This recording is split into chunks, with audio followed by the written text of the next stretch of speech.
Hello, ladies and gentlemen, friends of Journey to the Chateau. Today from the Chelsea Flower Show. Oh no, wait, that is just garden and what is in our greenhouse. So, welcome to a new episode of Journey to the Chateau.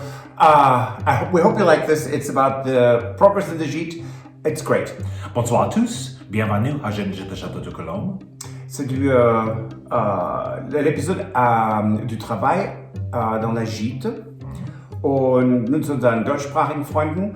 Herzlich willkommen. Es ist nicht die Bundesblumenschau, obwohl aus dem Garten, aus dem Gewächshaus.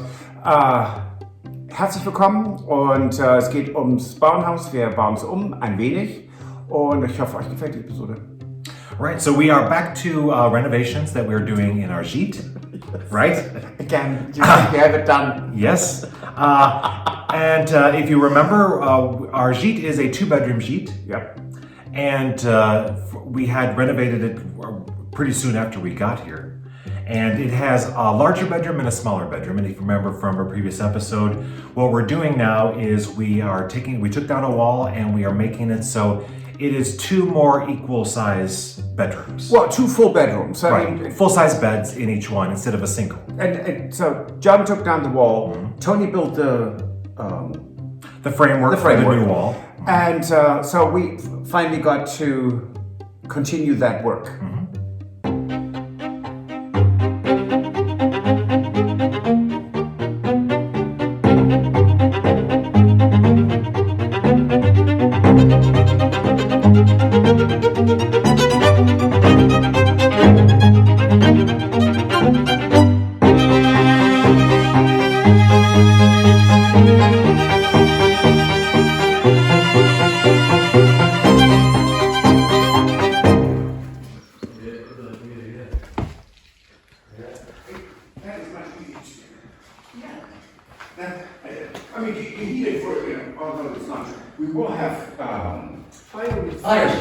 Hello. Oh, hello.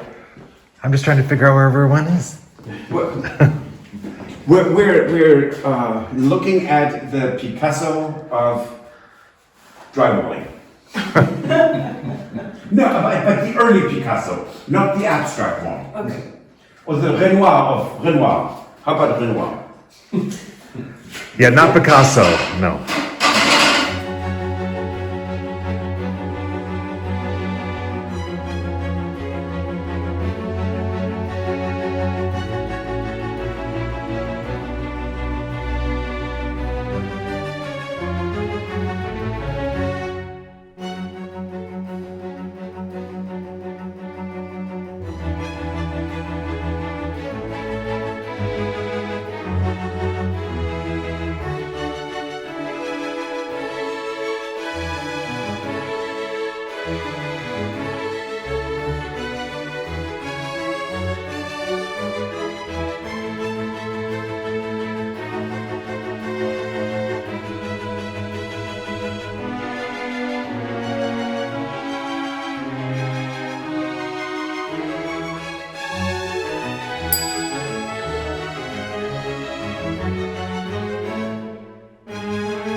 So Patrick's done some of the sanding on the wall and the plasterwork covering the seams. So what's next?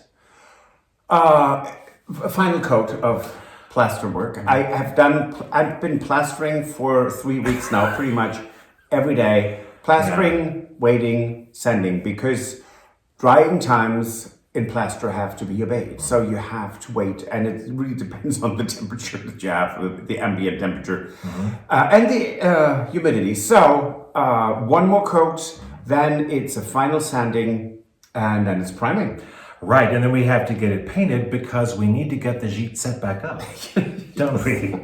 Yes, because... 1 week. Yes, because our season to rent and have people stay in the gite is coming up really fast. However, we also have someone else staying there very soon that we need to get it ready for, because that is a person who's doing work in the chateau. That's right, and we can talk about that now. We can? Sure. Okay. So we are going to be having some of the floors redone. Yes. And I would say it's almost half of the first floor. Almost half of the first floor. I think it's more than half, because it's the landing too. Yes, but it's not including the bedroom with the toilettes. So it's sort of half of the bedroom. It's half. Anyway, so in case you don't know, this is Brad from Parfait Parquet. Yes. Who was also doing the flooring at La Lascelle. Yes. On Terry Nash's Escape to the Dream. You may have seen him there. And he was here. He really liked the floors, and thank goodness our floors are in really good shape. Here on the ground floor we have 1 or 2 soft spots. Good grief, soft spots between the it's just between the it's in the threshold between the doors, because we have doors, walls that are about this thick, and so that is where it's a bit soft. Anything else is really in great shape, so we're very lucky. So they're coming, and they're going to stay at the gite, which is one of the reasons why we need to hurry up and get it ready. Okay, right? Get going. I can do the rest. No, okay. And so what was great was recently Brad came by and he did a walkthrough. Oh yeah. To look through all the flooring, and he gave us kind of an assessment and his opinion on the flooring. There's a lot of fun. This is unusual because this is a narrow plank oak floor. Usually standard oak floors in chateaus come between 70 and 90 millimeters or 110, but that's more like a 50 mil. I've seen it before, but not too often. It's usually cut when they're trying to get the most out of the tree. Yes. They'll narrow the lane width so that they can basically reduce wastage. Yes. And it's kind of nice that it is wood. Yeah, I mean, it looks really nice when it's sanded and then filled.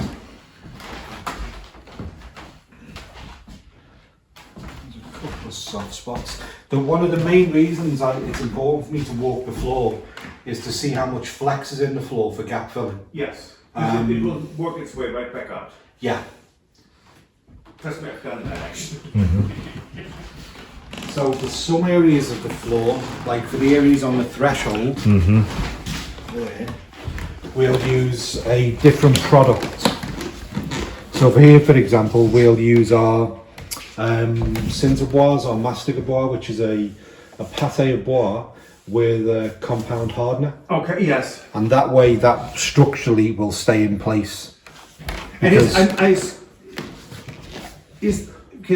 there a beam on each side that makes it? There's a beam here. So okay, that's where this doorway is. That's why this is risen up. Okay. Because there's a support beam to hold the floor. Generally, the floor beam will stop here. Yes. And then there'll be an extending beam or a wall beam that the wall sits on, and that's why that's risen up. Right. Because tension in the floor will basically make the floor go one way or another. Yes. And when you get to threshold, it usually rises up and down. So this will be hand sanded and then gap filled with our Masticabois. And then for this area, you can see how the floors have got a little bit more flex in. yes.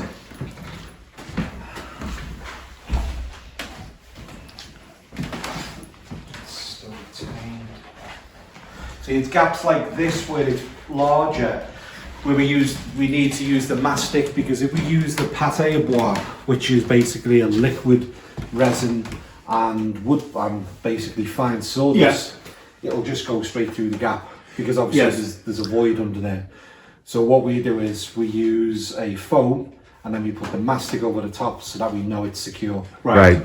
If during the sanding process, that's why I wanted to check that, any of the lame shard, where you've got the end of a lane where it's damaged, then we'll remove that and do a micro repair if required. Yes. But generally, why it's important for me to do this is to assess each room, to assess the flex in the floor, and to decide how much mastic we use and how much pâte we use, and then get the combination right. We don't like to use too much of the mastic, because then we have to tint it, because it's not a natural product, whereas the pâte à bois is the sawdust on the floor, but the mastic is a compound made with an oak effect. Yes. So then we tint it. So for those areas, generally I don't go over 10%, because you don't want this sort of spot effect of Right. up different sections.